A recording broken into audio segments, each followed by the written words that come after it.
Bapak Ibu Saudara-saudara sekalian, selamat malam, selamat bertemu kembali dalam kasih Tuhan kita Yesus Kristus.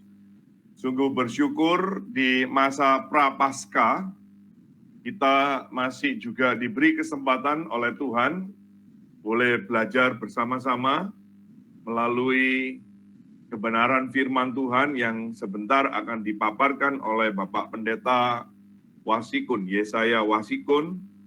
Beliau adalah Gembala Sidang di GKII Jahap, Kalimantan Timur.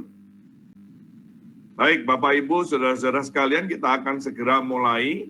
Sebelum saya serahkan ke hambanya untuk memimpin pemaparan kebenaran firman Tuhan, saya mengajak kita terlebih dahulu masuk di dalam doa.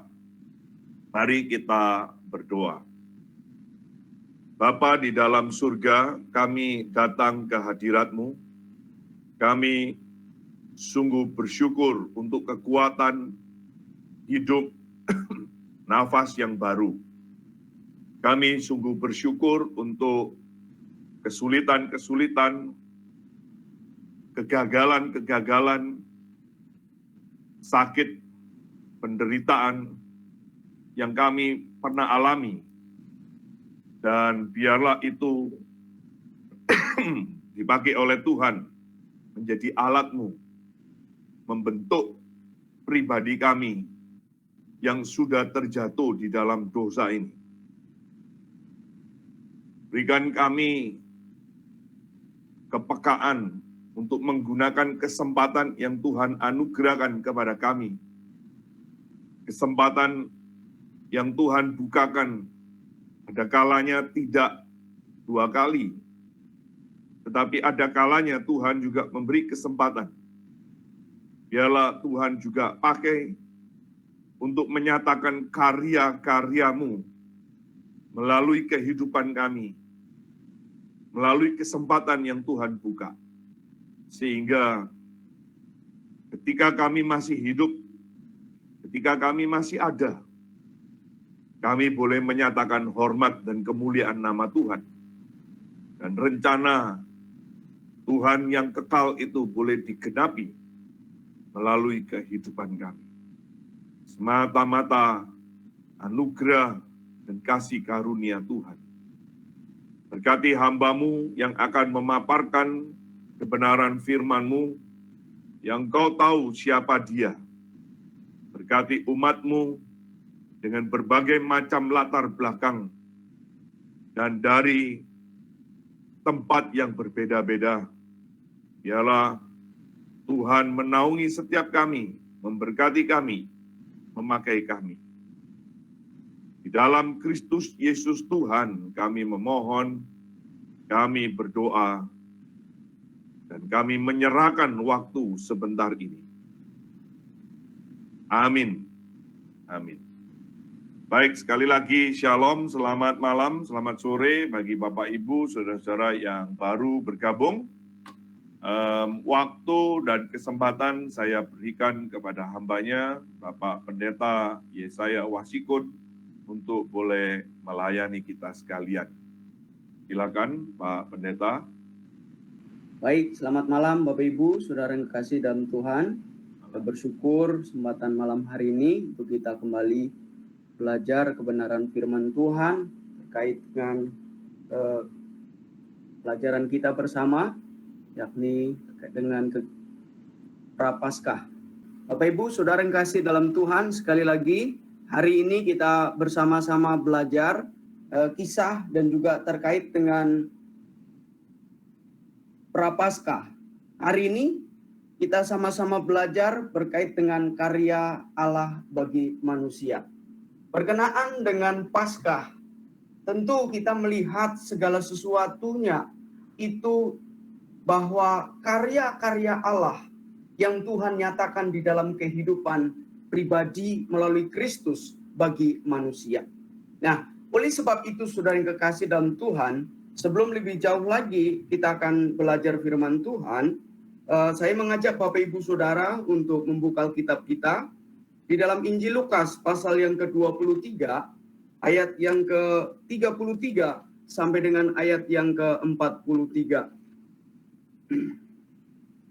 Baik, kalau sudah menemukannya, saya akan membacakan untuk Bapak Ibu Saudara Injil Lukas pasal yang ke-23 ayat yang ke-33 sampai dengan ayat yang ke-43. Firman Tuhan berbunyi demikian. Yesus disalibkan. Ketika mereka sampai di tempat yang bernama Tengkorak, mereka menyalibkan Yesus di situ dan juga kedua orang penjahat itu, yang seorang di sebelah kanannya dan yang lain di sebelah kirinya. Yesus berkata, "Ya Bapa, ampunilah mereka, sebab mereka tidak tahu apa yang mereka perbuat." Dan mereka membuang undi untuk membagi pakaiannya. Orang banyak berdiri di situ dan melihat semuanya.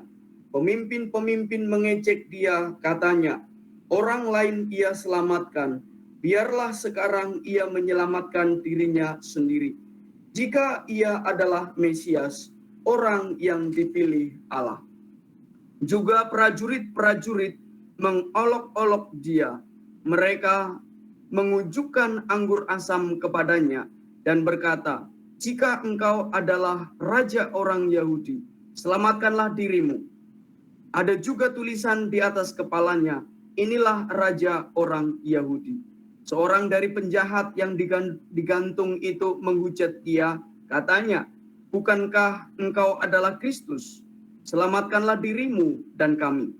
Tetapi yang seorang menegur dia, katanya, "Tidakkah engkau takut juga tidak kepada Allah, sedang engkau menerima hukuman yang sama? Kita memang selayaknya dihukum, sebab kita menerima balasan yang setimpal dengan perbuatan kita. Tetapi orang ini tidak berbuat sesuatu yang salah." Lalu ia berkata, "Yesus, ingatlah akan aku apabila engkau datang sebagai raja." Kata Yesus kepadanya, "Aku berkata kepadamu, sesungguhnya hari ini juga engkau akan ada bersama-sama dengan aku di dalam Firdaus." Saya mengajak Bapak Ibu berdoa sekali lagi. Ya Tuhan, di malam hari ini kami bersyukur atas segala kesempatan yang Tuhan berikan bagi kami, untuk kami boleh menghayati dengan kematian Tuhan di atas kayu salib. Kami bersyukur atas semua karya-karya Tuhan di dalam kehidupan kami. Tolonglah kami Tuhan, dikala kami merenungkan firman Tuhan bersama di malam hari ini, agar kebenaran-kebenaran Tuhan, inti-inti kebenaran Tuhan, amanat-amanat kebenaran itu kami terima dan kami dapat laksanakannya di dalam segala perjalanan kehidupan kami. Berkati supaya kami boleh belajar dengan baik di malam hari ini. Terima kasih Bapa di surga. Ini doa syukur dalam nama Tuhan kami Yesus Kristus. Haleluya. Amin. Puji Tuhan. Bapak Ibu saudara-saudara yang kekasih di dalam Tuhan Yesus Kristus, berbicara mengenai karya Allah bagi manusia. Bahwa Tuhan mati di atas kayu salib untuk menebus manusia. Mengangkat seluruh kehidupan manusia. Inilah inti seluruh Paskah. Dan ini berkenaan dengan karya yang Allah lakukan di dalam kehidupan manusia. Oleh sebab itu saudara yang kekasih, peristiwa Paskah itu sangat perlu diperingati oleh semua manusia. Dengan harapan supaya melalui perayaan Paskah, kita diingatkan kembali tentang kepedulian Allah kepada manusia yang berdosa. Bagaimana anugerah Allah yang dicurahkan bagi manusia yang telah jatuh di dalam dosa. Anugerah Allah yang diberikan dengan free kepada manusia yang seharusnya kita dihukum. Melalui perayaan Paskah ini juga kita diingatkan mengenai pengampunan Allah bagi manusia yang telah memberontak kepada Tuhan. Saudara-saudara yang kekasih, inilah inti bagaimana hatinya Allah, bagaimana kerinduan Allah, dan bagaimana sesuatu inisiatif Allah di dalam kehidupan umat manusia.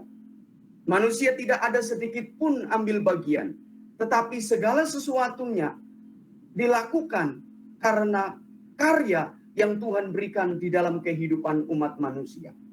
Oleh sebab itu, saudara yang kekasih, penyaliban Kristus memberikan dampak di dalam hidup kita sebagai umat manusia. Manusia yang berdosa diampuni oleh Tuhan. Manusia yang telah memberontak kepada Tuhan memperoleh keselamatan yang dari Tuhan. Mengapa perlu kita memaknai Paskah dengan benar dalam kehidupan kita? Tentu agar kehidupan kita semakin hari semakin memuliakan Tuhan. Supaya melalui kehidupan kita, semakin hari nama Tuhan yang dimuliakan.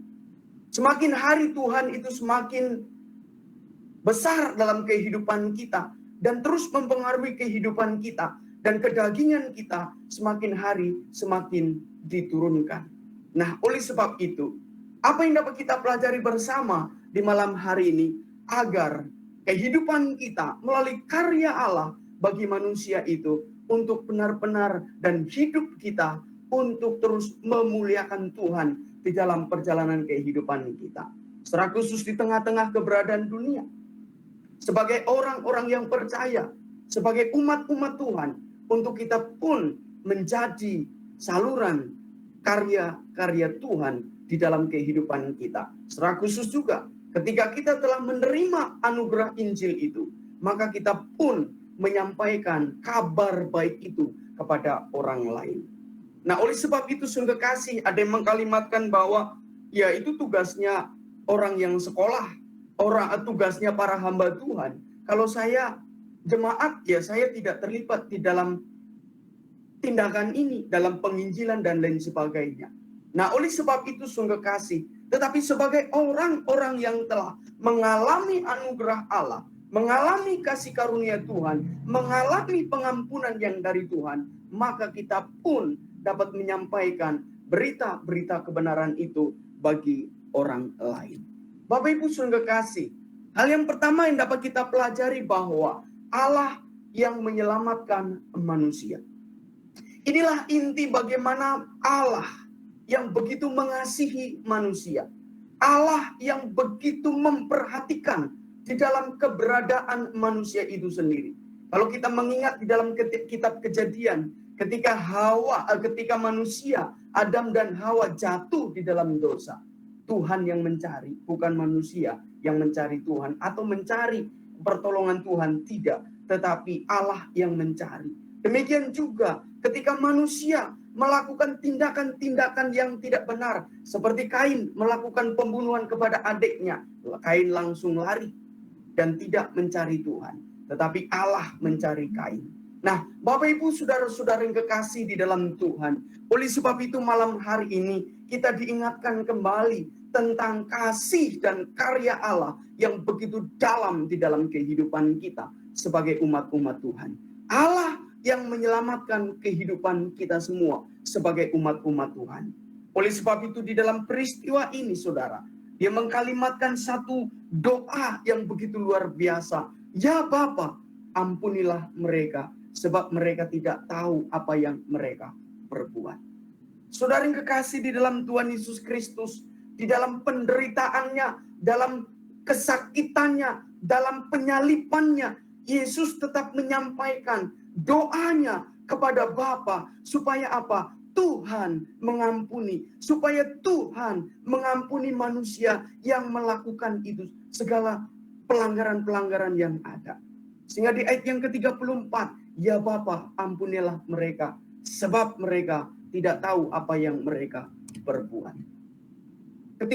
Ketika Yesus Kristus disalib di Bukit Golgota, bahwa disalibkan bersama dengan kedua orang penjahat yang terbukti bersalah secara hukum, yang nyata terbukti bahwa mereka harus telah melakukan kejahatan-kejahatan, dan kemudian dia harus dihukum.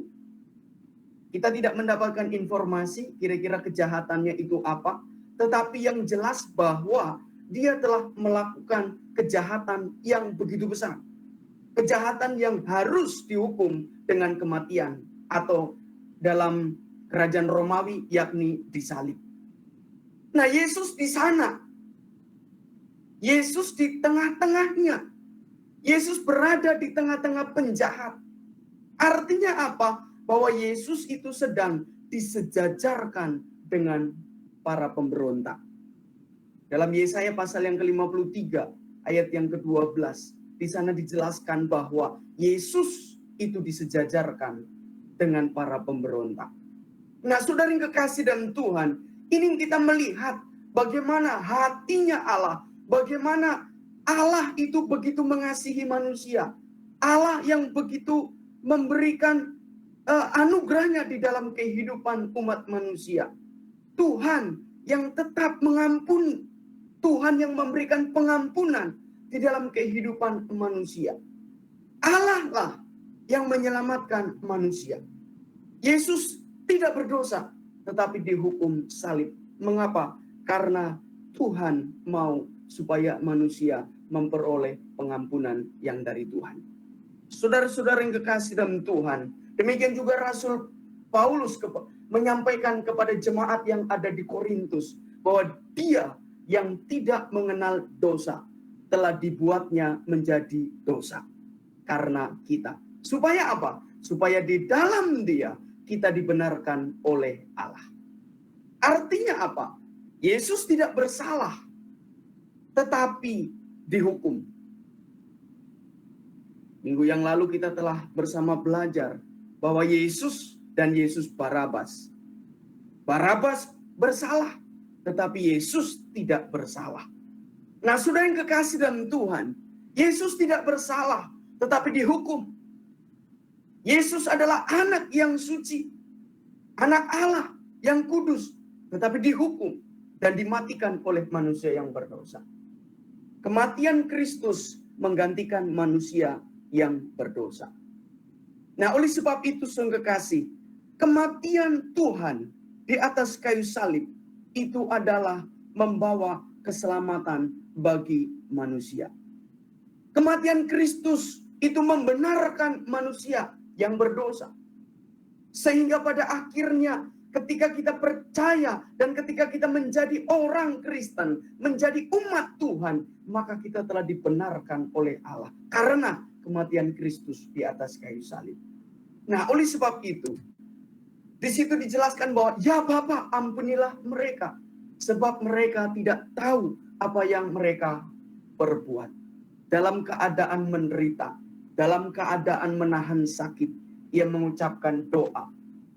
Hal ini sedang mengajarkan bahwa Yesus menderita disalib untuk memberikan pengampunan bagi manusia.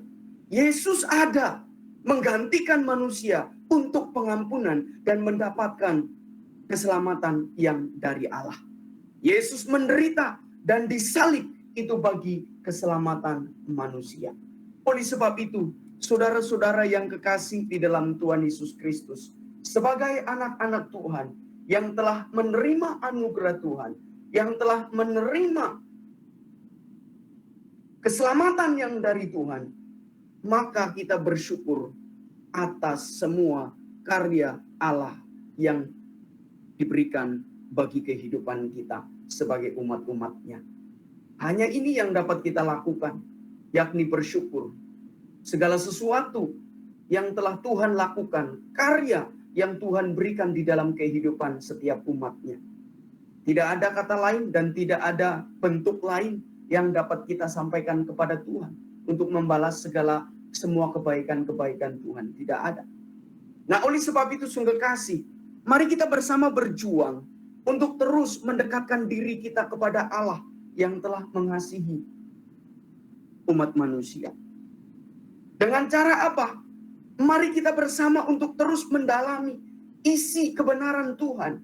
Supaya semakin hari kita terus memahami dengan firman Tuhan, dengan hatinya Allah itu. Sehingga semakin hari kita terus tertunduk kepada Tuhan. Mengapa? Karena Allah yang telah menyelamatkan di dalam perjalanan kehidupan kita. Saudara-saudara yang kekasih dalam Tuhan, untuk kita terus berjuang memberikan yang terbaik dengan apa yang ada di dalam kehidupan kita. Memberikan yang terbaik di dalam kehidupan kita.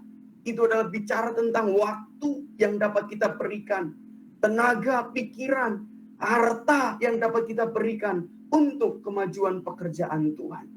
Nah, oleh sebab itu sungguh kasih, ketika kita memberi, ketika kita melakukan segala sesuatunya, berarti untuk kemuliaan Tuhan. Karena Tuhan yang telah memberikan anugerah keselamatan di dalam kehidupan kita semua sebagai umat-umatnya.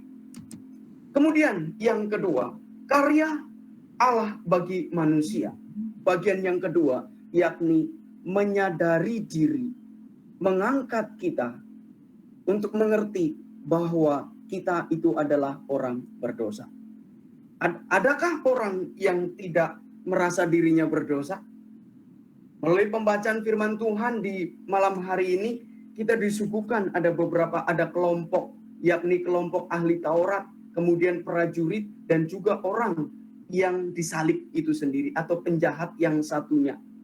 Nah, oleh sebab itu di ayat yang ke-40, akan tetapi penjahat yang lain menegur dan berkata, tidakkah kamu takut kepada Allah? Karena kamu juga menerima hukuman yang sama. Kita memang sudah seharusnya menerima setimpal dengan apa yang sudah kita perbuat. Tetapi orang ini tidak melakukan kesalahan apapun. Kegagalan para pemimpin. Para pemimpin di sini adalah para ahli Taurat dan orang-orang Farisi. Melihat Yesus itu adalah Mesias. Mengapa?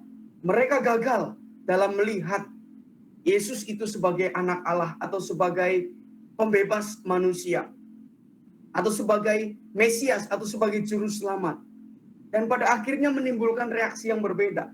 Dijelaskan dari ayat yang ke-35 sampai dengan ayat yang ke-37.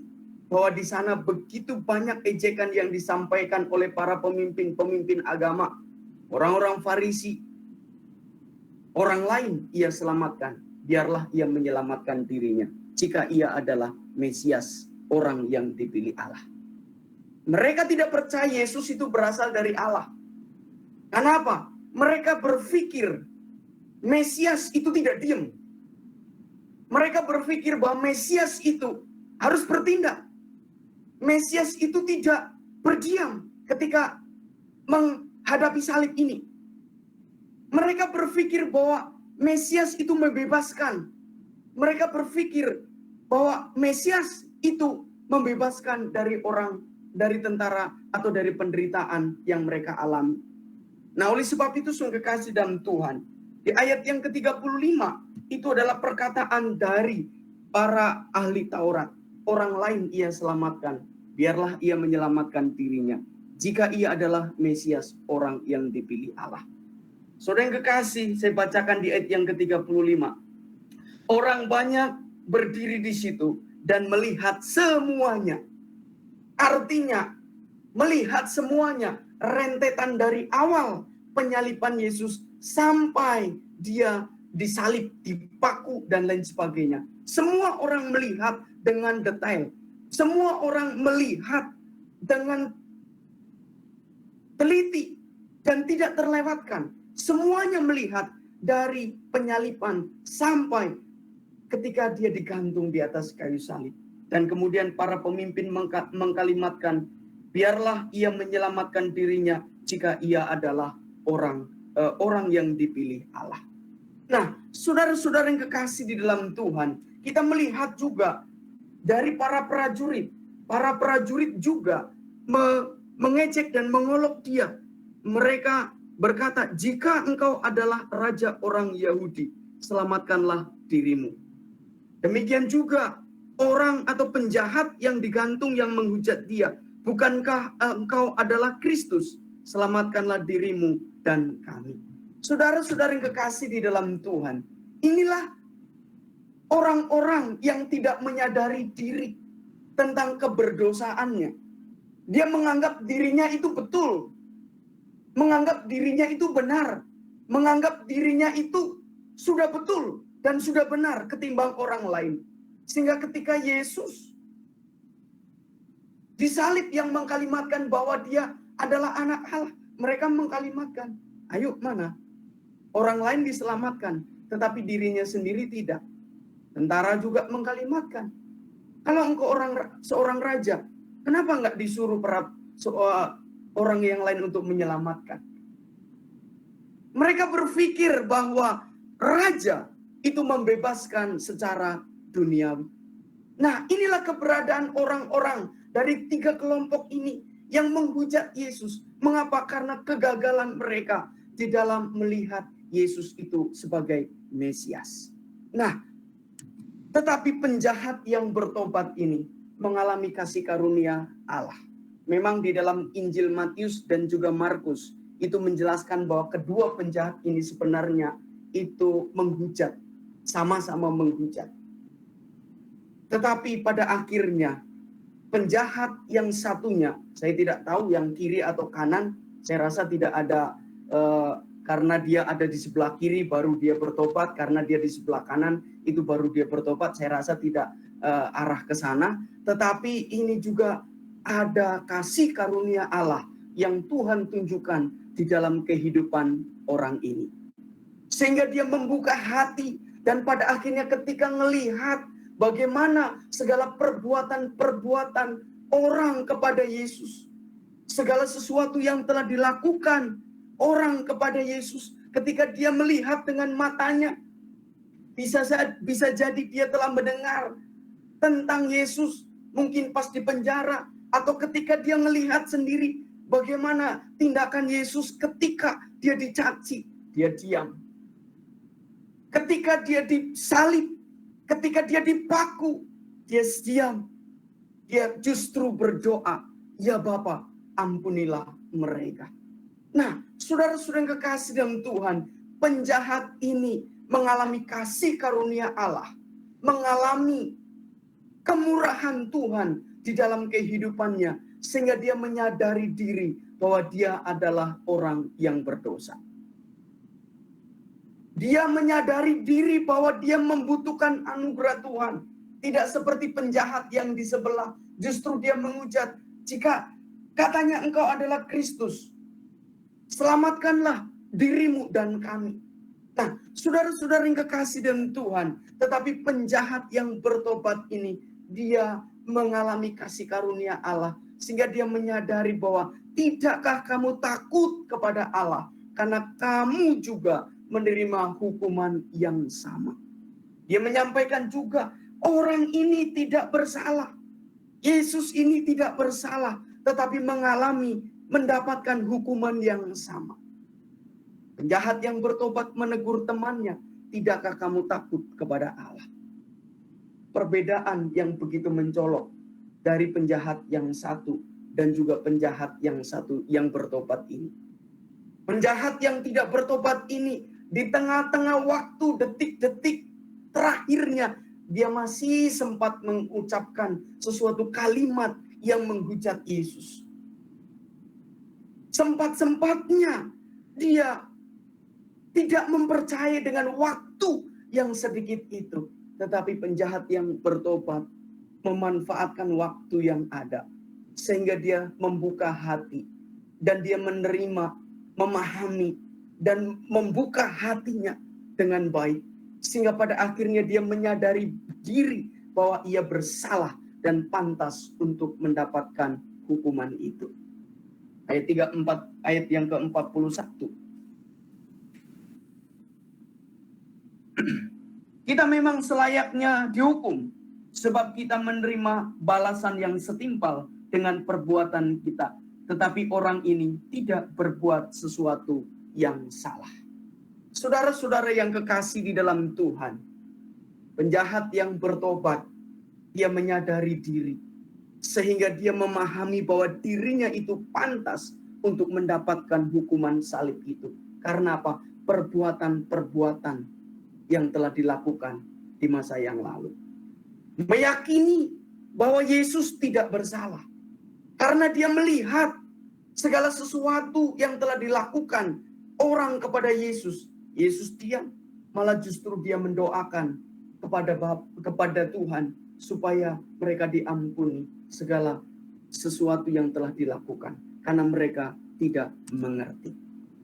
Maka dari itu, sebagai orang yang telah mengalami kasih karunia Tuhan, mengalami karya dan kasih karunia Allah, kasih karunia Kristus di dalam kehidupan kita, berlututlah di hadapan Allah karena ketidakmampuan kita.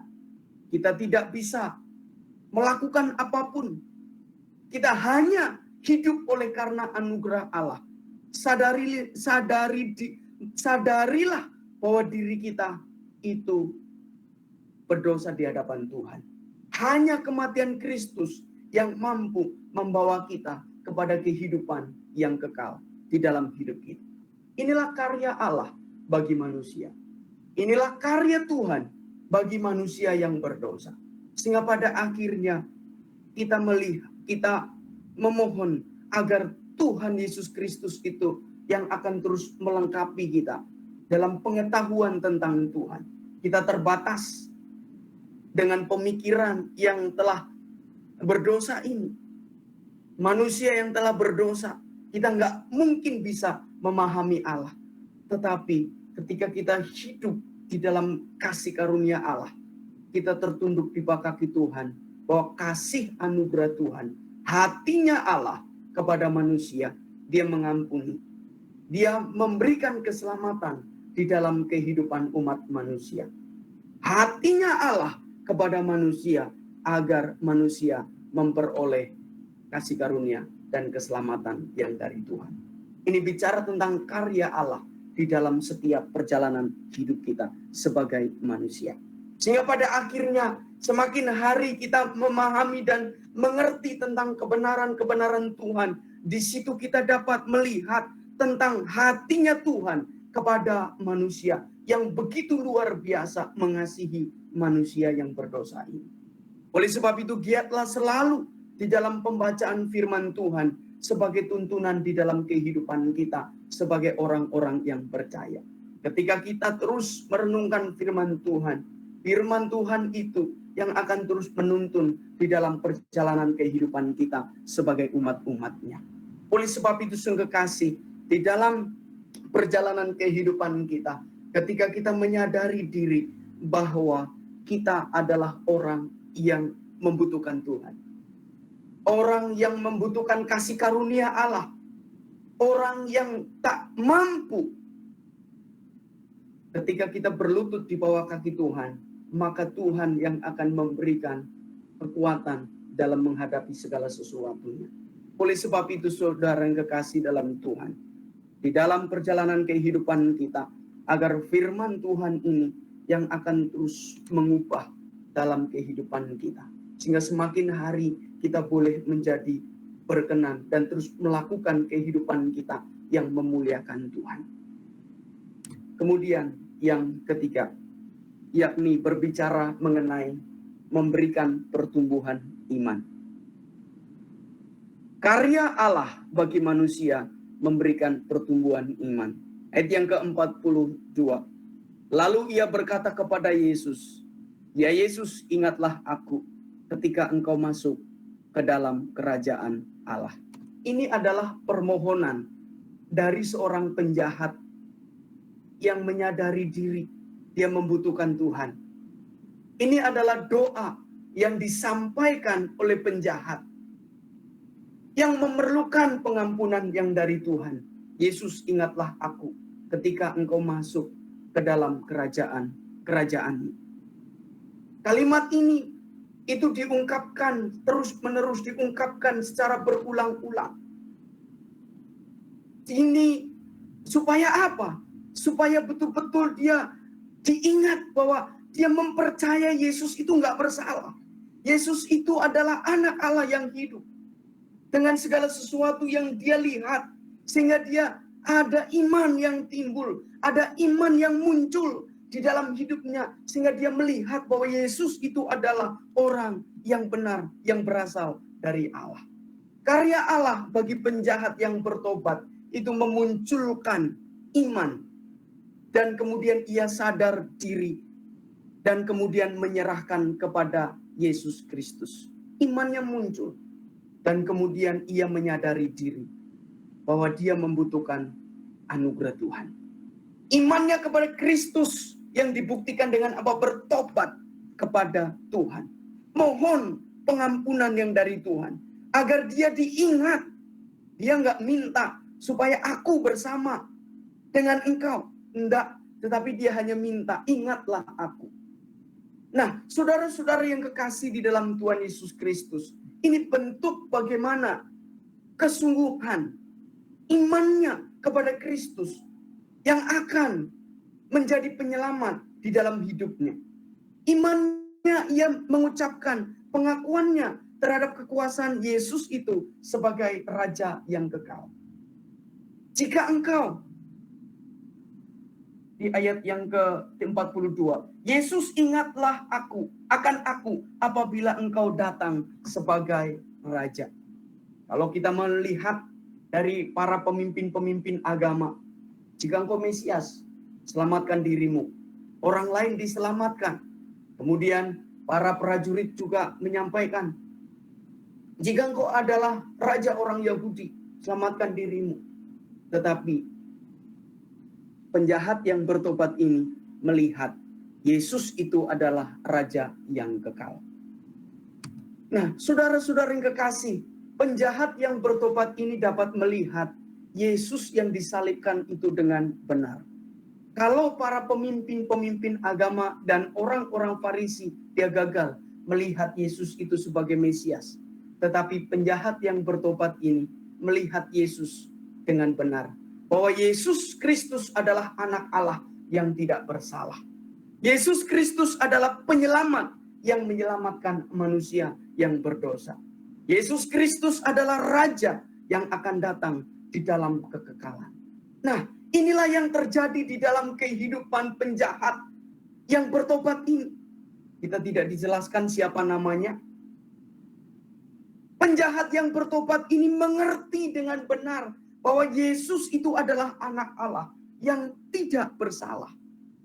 Yesus itu adalah penyelamat. Dan Yesus itu adalah Raja yang akan ada di dalam kekekalan. Nah, saudara-saudara yang kekasih di dalam Tuhan Yesus Kristus, kita juga melihat di dalam Injil Lukas pasal yang ke-19, yakni Sakeus. Sakeus adalah orang pemungut cukai.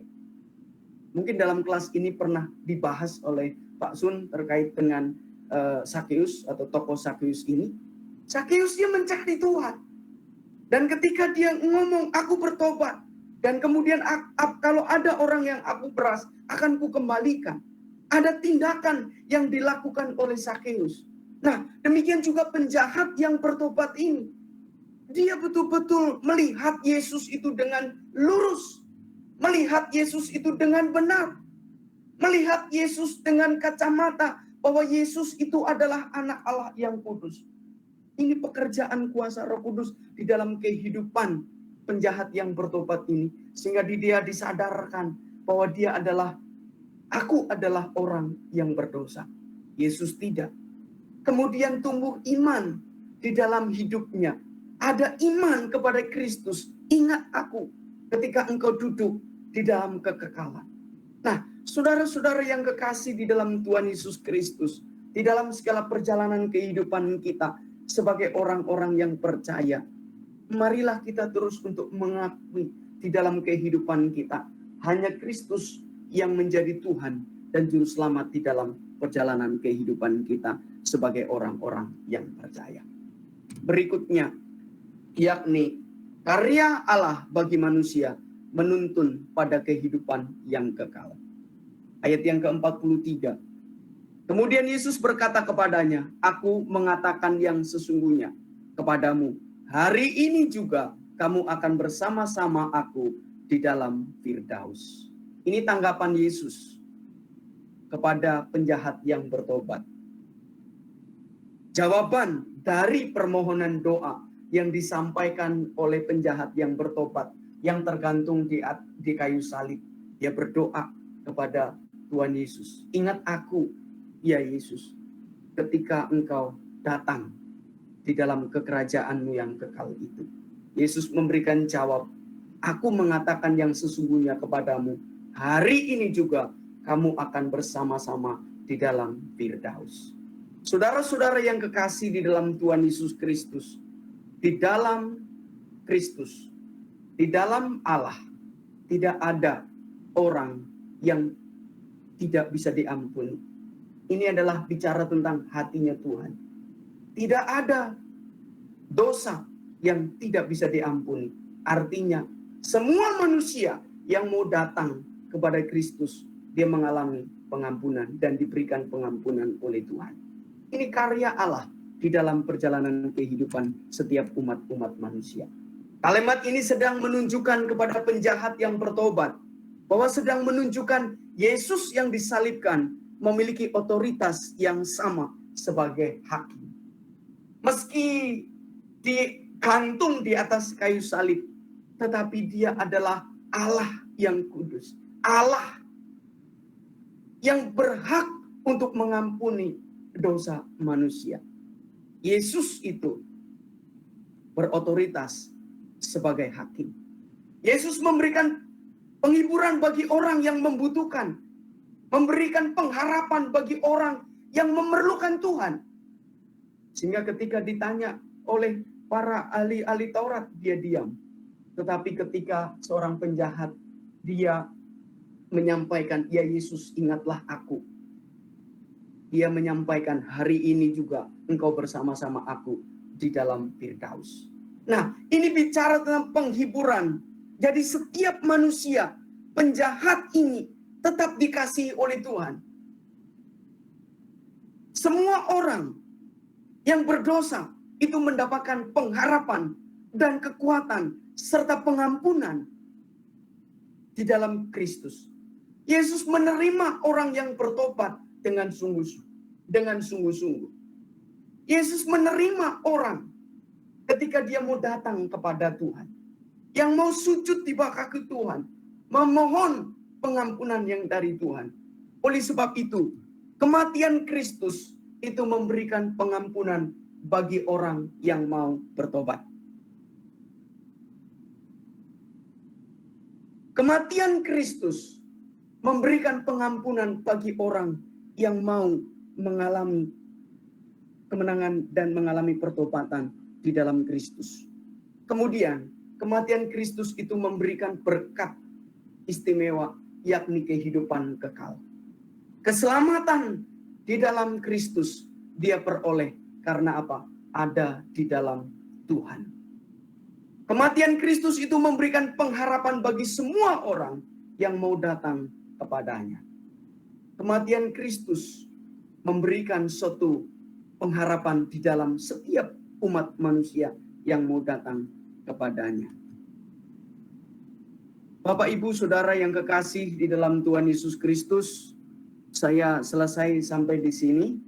Jadi bicara tentang karya Allah di dalam kehidupan umat manusia yang akan terus menuntun di dalam kehidupan kita sebagai orang-orang yang percaya.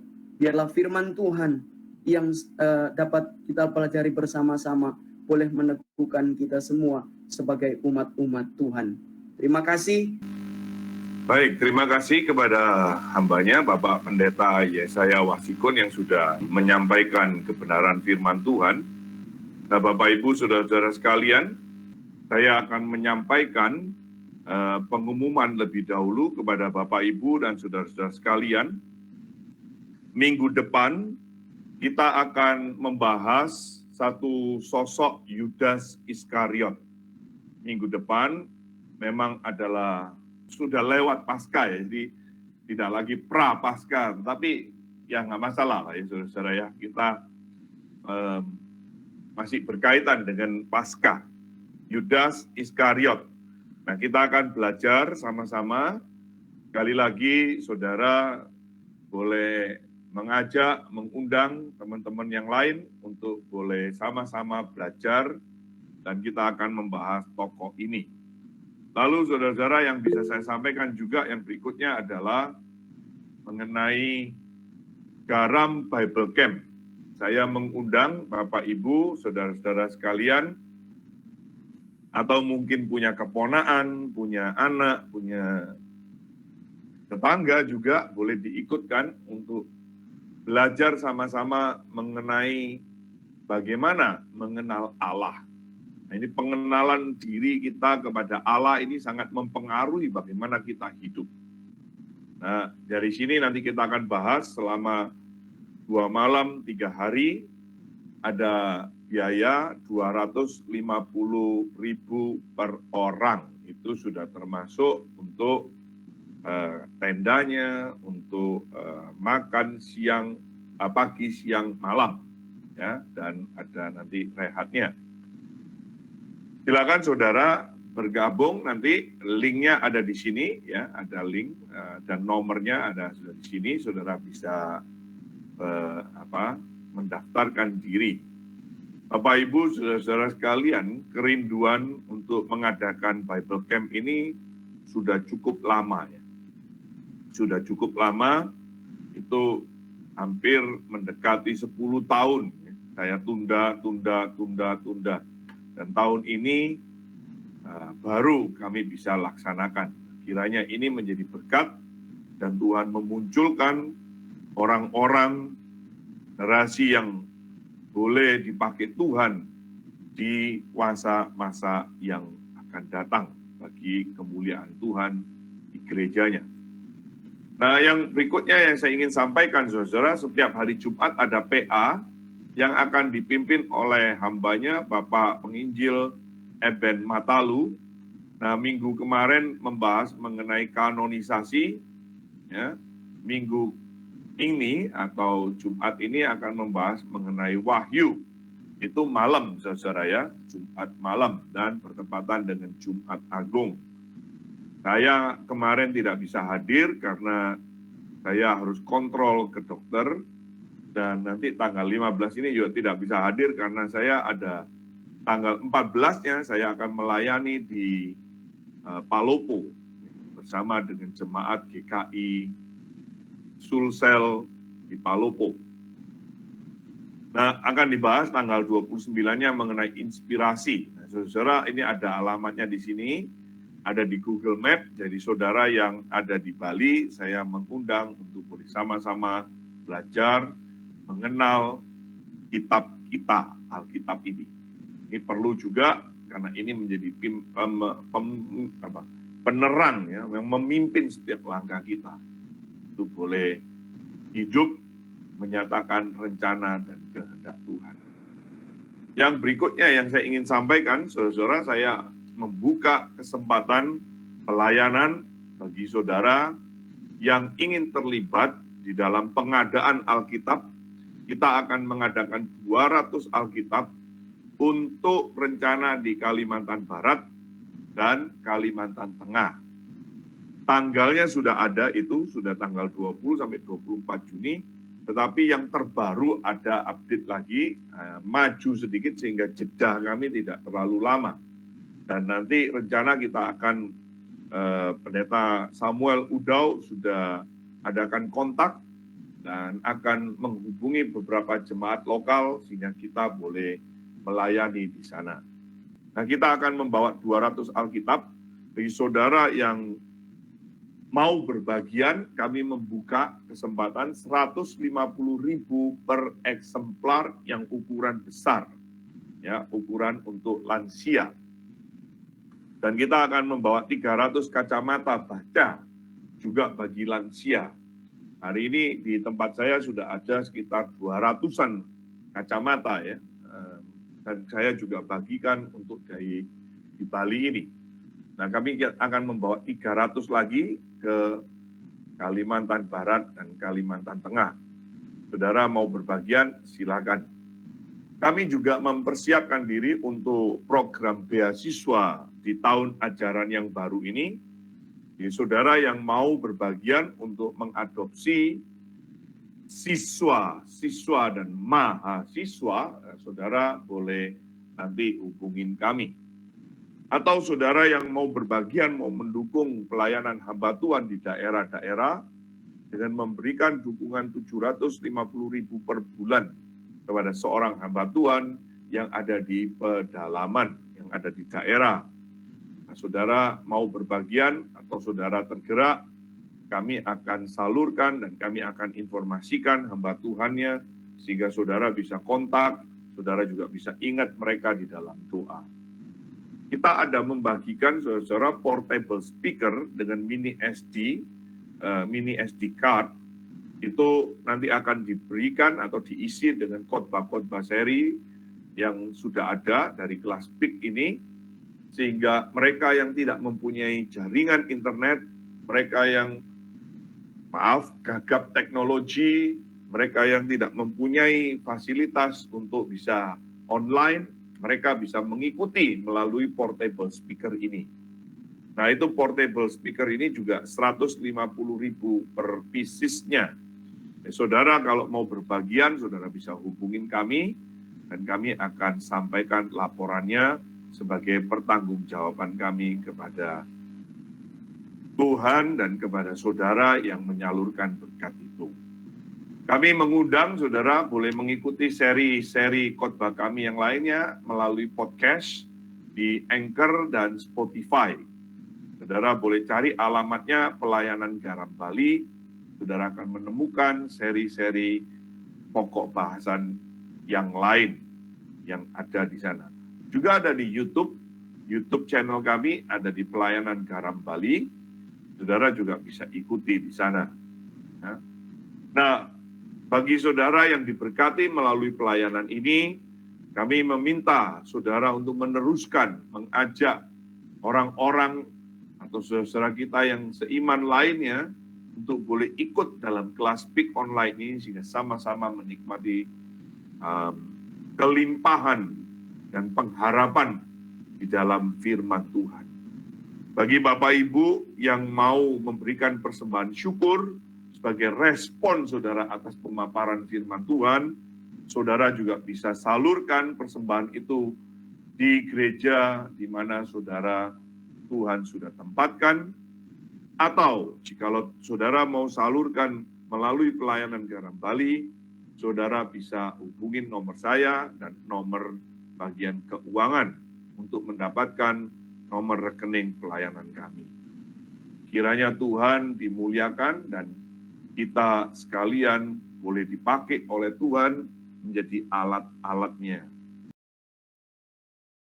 Baik Bapak Ibu dan saudara-saudara sekalian, kita akan tutup di dalam doa.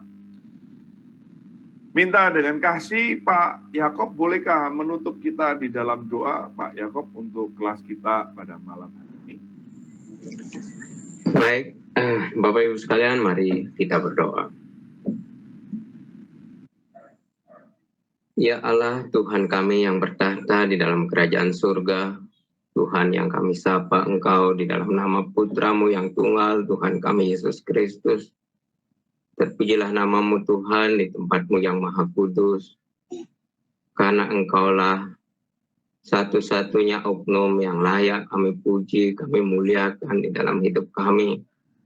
Karena kasih-Mu yang begitu ajaib buat kami umat manusia yang percaya kepadamu.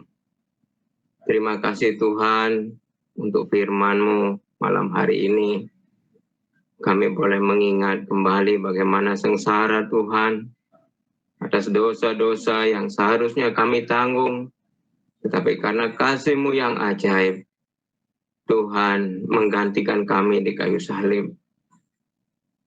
Tuhan, Bapa kami dalam kerajaan surga, tolonglah kiranya kami Tuhan, untuk kami tetap setia di dalam mengiring Engkau. Berikanlah kepada kami hati yang selalu rindu untuk mencari hadirat-Mu. Mari Bapa Surgawi, hanya dengan pertolongan dan tuntunan-Mu lah Tuhan, kami akan senantiasa berada di jalan kebenaran. Dan kami berdoa malam hari ini buat Bapak Pendeta Yesaya Wasikun yang telah membagikan firman-Nya buat kami. Mari Tuhan Engkau kiranya berkati pelayanannya, Engkau tuntun dia, menjadikan dia alat-Mu yang semakin ajaib membawa jiwa-jiwa datang kepadamu. Demikian juga Pak Sundoro Tanuwijaya dengan Yayasan Garam, dengan segala programnya. Mari Tuhan Engkau juga menyertai, memimpin, menuntun, agar firman yang diberitakan tidak kembali sia-sia, akan membawa jiwa-jiwa datang kepadamu. Terpuji nama-Mu Bapa di surga. Inilah doa, ucapan syukur kami, permohonan kami, yang kami panjatkan kepada-Mu Bapa di surga. Di dalam nama Tuhan Yesus Kristus kami berdoa. Amin. Amin.